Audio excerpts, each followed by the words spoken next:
Hello everyone! Ayan, ito po ang ating menu for today, okoy. So ito, manghali natin pumpkin at bean sprout.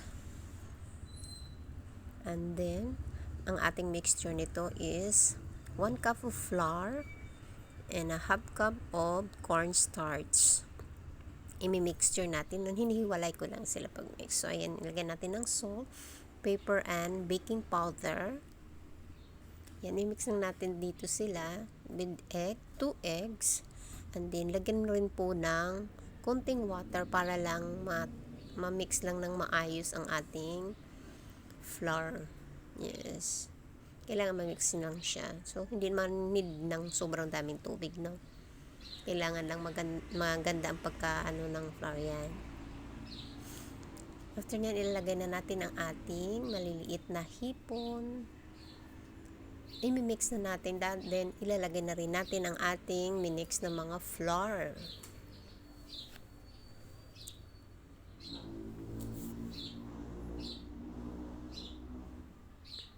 Ayan, ang ganda ng huni ng ibon. Narinig niyo po ba? Ganito po dito sa amin. So, ganun lang po kasimple ito. Dinagdagan ko lang ng pumpkin.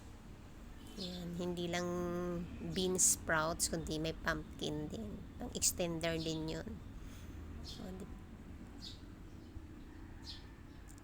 ayan, mag-init na tayo ng mantika. Matagal na rin kasi kami hindi nakakakain ito, so naisip kong gawin. Ayan. Simple lang naman siya, no? Hindi naman talaga siya mahirap gawin. Pero bihira lang nakakain. Buti nga may nakabili kami ng maliliit na hipon. Minsan kasi wala.